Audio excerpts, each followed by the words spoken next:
Hello छात्रों, आप सभी का स्वागत है आपके अपने यूट्यूब चैनल स्टार एजुकेशन में। मैं लक्ष्मण सिंह लोधी आप सभी का स्वागत करता हूं। आपके लिए फिर से 12th फिजिक्स की वीडियो लेकर आया हूं। आज की वीडियो में हम यूनिट 4 अध्याय 3 विद्युत युक्तियों के बारे में डिस्कस करेंगे। ये चैप्टर बहुत ही इम्पोर्टेंट है और इस चैप्टर में से बोर्ड परीक्षा में एक न एक क्वेश्चन अक्सर पूछा जाता है। तो आइए चलते हैं वीडियो की ओर और देखते हैं आज का हमारा वीडियो। तो आज का हमारा फर्स्ट क्वेश्चन है ट्रांसफार्मर। ट्रांसफार्मर क्या है या इसको परिभाषित कीजिए और इसको निम्न बिंदुओं पर बताना है कि किस प्रकार से कार्य करता है, किस प्रकार इसकी संरचना है, कैसा इसका डायग्राम है, कौन से सिद्धांत पर आधारित है, उसके उपयोग क्या हैं। ठीक, तो सबसे पहले हम इस ट्रांसफार्मर की परिभाषा को सीखेंगे। तो आपने अपने अक्सर गलियों में देखे होंगे, हमारे गांव वगैरह मोहल्ले में लगे रहते हैं ट्रांसफार्मर, जिसको हम आमतौर पर डीपी बोलते हैं। तो उसी के बारे में हमें आज डिस्कस करना है। तो सबसे पहले ट्रांसफार्मर की हम परिभाषा लिखेंगे। तो ट्रांसफार्मर एक ऐसा उपकरण है जो प्रत्यावर्ती विभवांतर के मान को परिवर्तित करता है। ठीक, ट्रांसफार्मर कहलाता है। इसकी खोज माइकल फैराडे ने की थी। ठीक, फिर इसके बाद इसका आता है डायग्राम। ध्यान रखना, क्या करता है ट्रांसफार्मर? प्रत्यावर्ती विभवांतर के मान को बढ़ाता है।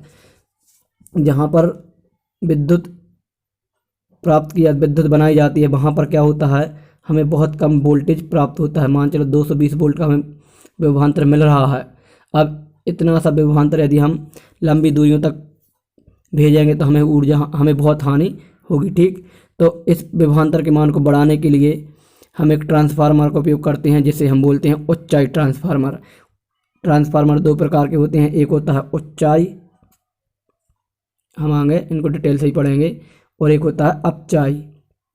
ठीक, क्या होता है? एक अपचाई। उच्चाई ट्रांसफार्मर कार्य क्या होता है, कम वोल्टेज को बढ़ा देता है। जैसे जब 220 वोल्ट उच्चाई ट्रांसफार्मर जाएगा, वो इसको 20,000 वोल्ट में बदल देगा। ठीक, विभवांतर के मान को बढ़ा देगा। फिर इसके बाद अब जब 20,000 का वोल्ट का विभवांतर यदि हमारे घरों में आएगा तो हमारे बल्ब फ्रीज हो जाएंगे, इतना विभवांतर नहीं सहन कर पाएंगे बल्ब। ठीक, तो इस विभवांतर को कम करने के लिए फिर एक और ट्रांसफार्मर लगाया जाता है, जो कि हमारे गली मोहल्लों में लगा होता है। वो होता है अपचाई ट्रांसफार्मर। क्या होता है? अपचाई ट्रांसफार्मर। अपचाई ट्रांसफार्मर क्या होता है?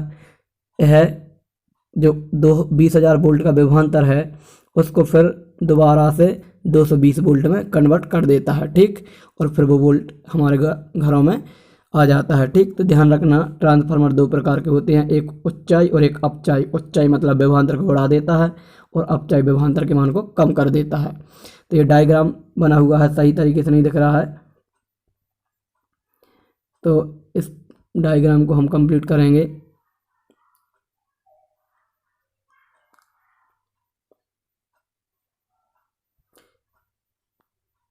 इस प्रकार डायग्राम बनाना है। इसमें दो कुंडली रहती हैं, यहाँ पर तांबे का तार लपेट कर एक कुंडली बनाई जाती है और यहाँ तांबे का तार लपेट कर कुंडली बनाई जाती है। इसमें धारा हो जाएगी, जो प्राथमिक कुंडली है तो इसे पी नाम दे दिया जाता है, और द्वितीय कुंडली से एस नाम। इसमें विभवांतर हो जाएगा VS, इसमें विभवांतर हो जाएगा VP। ठीक है, इसमें फेरों की संख्या NP है, NP, और इसमें NS। ठीक, इसमें धारा हो जाएगी IP और इसमें धारा IS रहेगी। ठीक, IS। यहाँ पर सब P रहेंगे और यहाँ पर सब S रहेंगे, और यहाँ पर इस प्रकार से कर लेंगे। तो इस प्रकार हमारे ट्रांसफार्मर बनता है। इसकी पिक मैं आपके लिए नीचे एक लिंक दे दूंगा, उसमें आपके लिए मिल जाएगा यह डायग्राम। ठीक, फिर इसके बाद में ट्रांसफार्मर की आती है संरचना। इसकी संरचना भी इम्पोर्टेंट है, लिखा हुआ है ट्रांसफार्मर में मुख्य रूप से 3 भाग होते हैं। ध्यान रखना, कितने भाग? 3। नंबर 1 होता है क्रूड। क्या होता है? क्रूड। सही तरीके से लिख लेना, क्रूड। क्या लिखा? क्रूड। ठीक, तो ट्रांसफार्मर के मध्य भाग को क्या कहते हैं? क्रूड कहते हैं। आपने अक्सर अपने घरों में एलीमीटर देखे होंगे, इसमें ई आकार के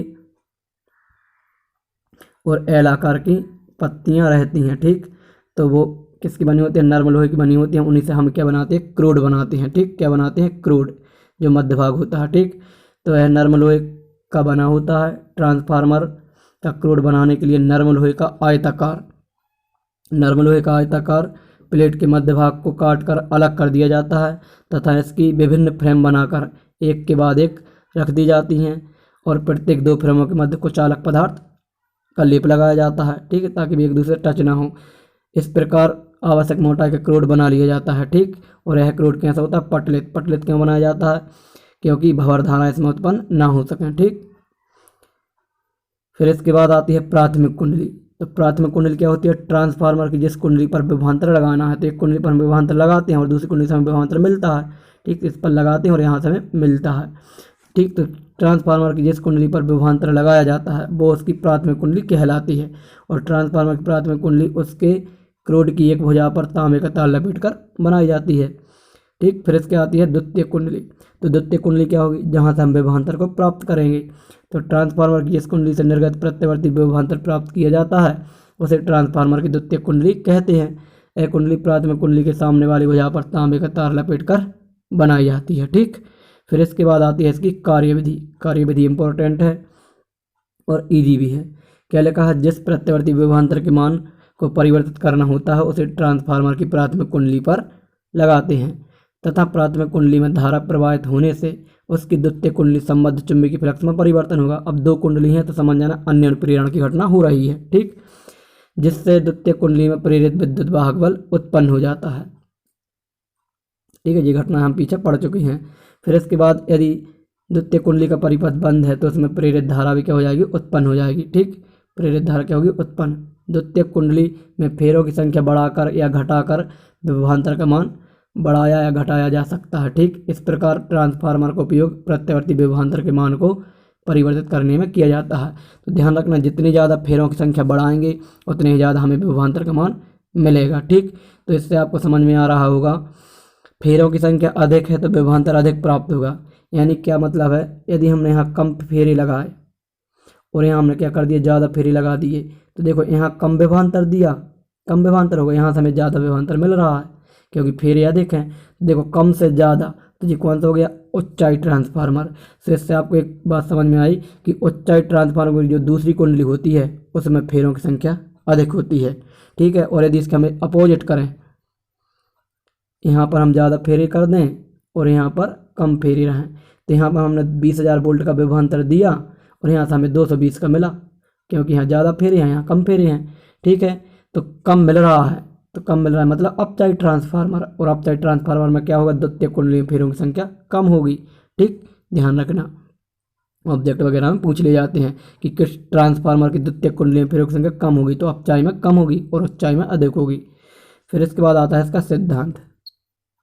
तो ट्रांसफार्मर अन्योन प्रेरण की सिद्धांत पर कार्य करता है।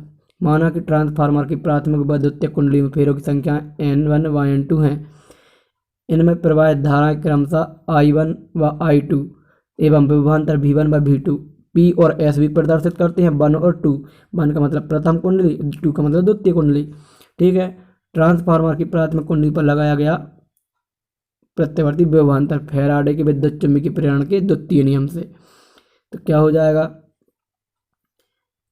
E बराबर -N d∅dt होता है। यहाँ पर 1 के लिए 1 हो जाएगा और 2 के लिए 2 हो जाएगा, ठीक। d∅dt सेम रहेगा क्योंकि जितना परिवर्तन पहली में करेंगे उतना ही परिवर्तन दूसरी में होगा, तो d∅dt नहीं चेंज होगा, ठीक। फिर इसके बाद में दोनों समीकरण को हल करेंगे तो लिखेंगे समीकरण 1/2 से, समीकरण 1/2 से करेंगे, भाग देंगे, यहाँ d∅ से d∅ कट जाएगा तो v1/v2 बराबर N1/N2। मतलब क्या है? N बनानी, पहली कुंडली में फेरों की संख्या अधिक है तो पहली कुंडली में विभवांतर भी अधिक होगा, और दूसरी कुंडली में फेरों की संख्या कम है तो दूसरी कुंडली में विभवांतर भी कम होगा, ठीक।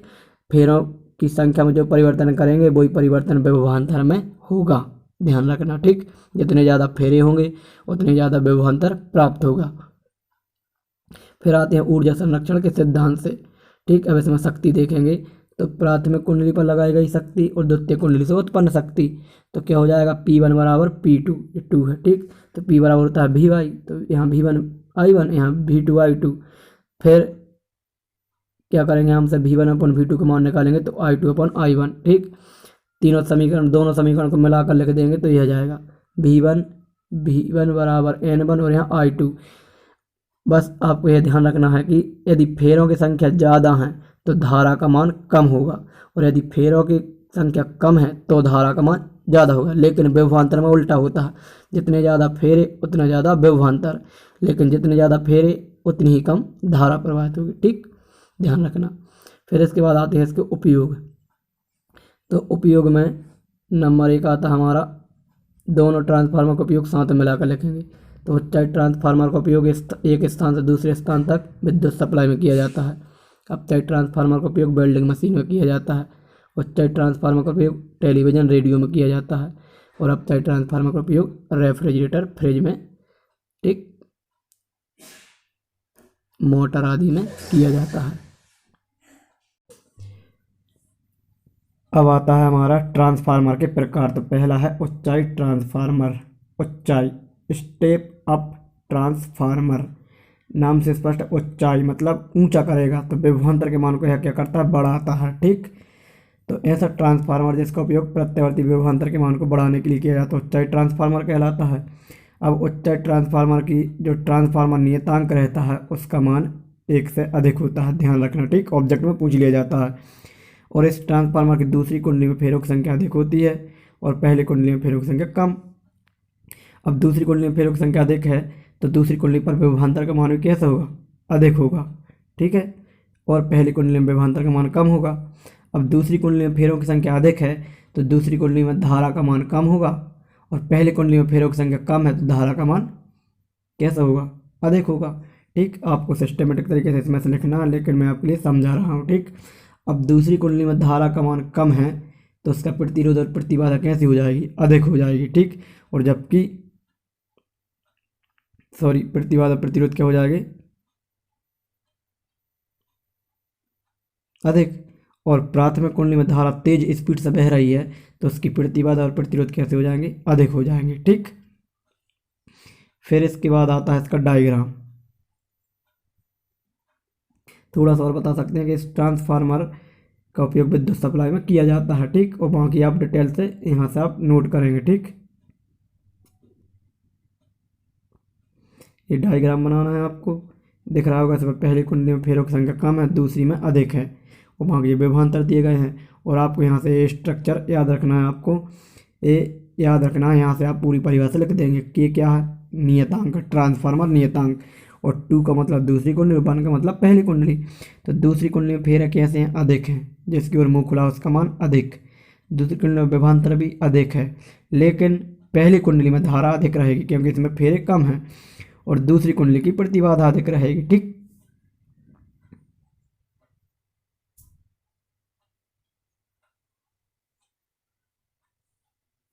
ठीक, यहाँ से आप डायग्राम बनाएंगे और ये स्ट्रक्चर आप लिख लेंगे, और यहाँ इसको आप याद रखेंगे तो पूरी परिभाषा आप यहीं से लिख देंगे। ठीक,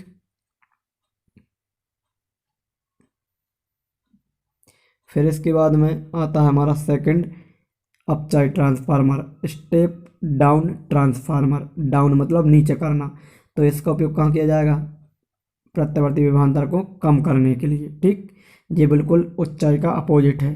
फिर अब इसमें क्या होगा, कम करना है तो दूसरी कुंडली में फेरे कम रहेंगे, पहली कुंडली में फेरे कैसे रहेंगे, अधिक।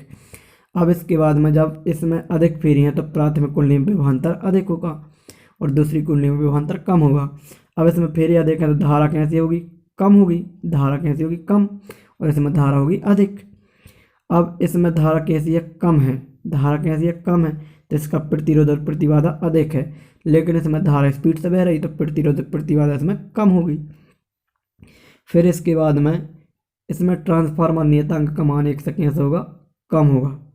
ट्रांसफार्मर नियतांक का मान 1 से कैसे होगा, कम। 1 से, ध्यान रखना, 1 से ट्रांसफार्मर नियतांक का मान कैसे होगा, कम होगा। ठीक, फिर इसके बाद में इसका उपयोग बताएंगे। तो इसका उपयोग कहाँ किया जाता है, यहाँ से आप इसका स्ट्रक्चर कंप्लीट तरीके से लिखेंगे। मैंने आपको समझा दिया किस प्रकार याद रखना है। ठीक, फिर इसके बाद आप यहाँ से नोट कर लें, वेल्डिंग मशीन आदि टेलीविज़न में इसका उपयोग किया जाता है। फिर आता है इसका डायग्राम। तो ये डायग्राम दिख रहा है और इसको आप यहाँ से ये क्रम याद रखना है। ठीक, और 1 2 याद रखना। और यहाँ पर एक नियतांक दिया, के का मान 1 से कम होगा। 1 मतलब पहली कुंडली, 2 मतलब दूसरी कुंडली।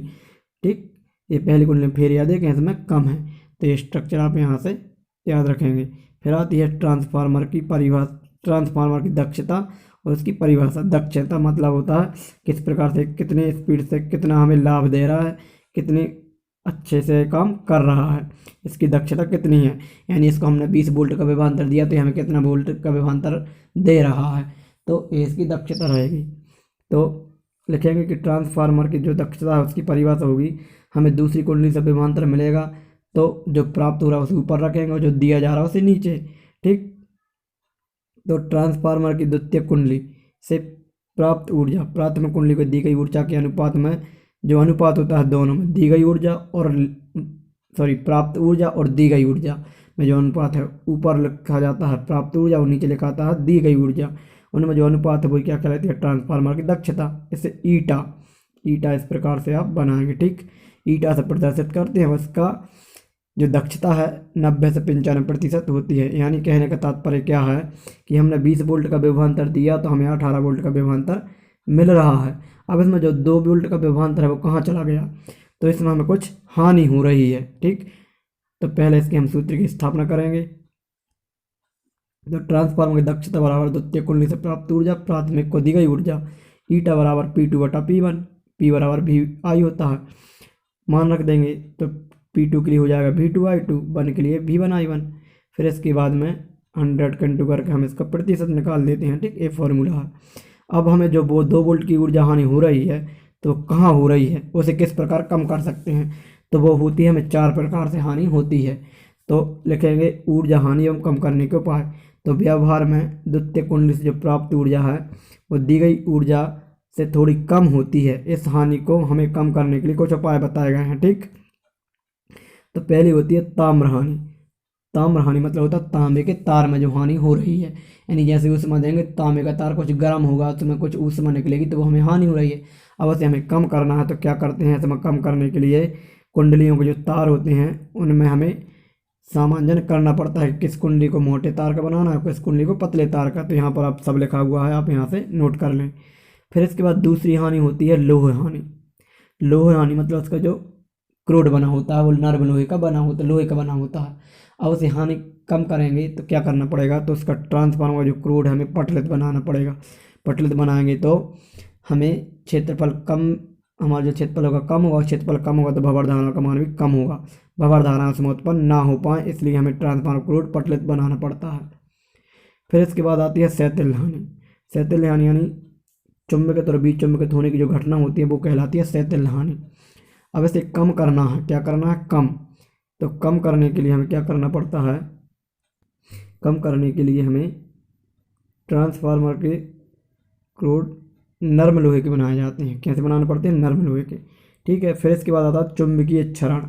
चुंबकीय क्षरण का मतलब जब उसमें जो चुंबकीय बल रेखाएं उत्पन्न हो रही हैं तो ये उधर उधर ना जा पाए, पूरी सीधी चुंबकीय बल रेखाएं सीधी प्राप्त हो सकें, सीधी जा सकें। ठीक, इधर उधर ना जा सकें, इसलिए हमें क्या करना पड़ेगा, चुंबकीय प्लक्स क्षरण की कमी ना हो। चुंबकीय प्लक्स क्षरण मतलब जो चुंबकीय बल रेखाएं हैं उनकी हानि ना हो, तो उनकी हानि ना हो इसलिए हम क्या करते हैं कि जो पूरा उपकरण है उसे हम क्या कर देते हैं, एक नर्म लोहे की फ्रेम में बंद कर देते हैं। ठीक, तो ये यहाँ इसे कम करने के उपाय हैं और हानि कहाँ कहाँ हो रही है वो सब बता दिया गया और उसे किस प्रकार कम किया जा सकता है। ठीक, तो आज की वीडियो में इतना ही। इसके बाद हम मिलेंगे नेक्स्ट वीडियो में, तब तक के लिए आप अच्छे से स्टडी करें और जो भी डाउट हो प्लीज़ कमेंट करके ज़रूर बताएं। मिलेंगे नेक्स्ट वीडियो में, तब तक के लिए जय हिंद जय भारत।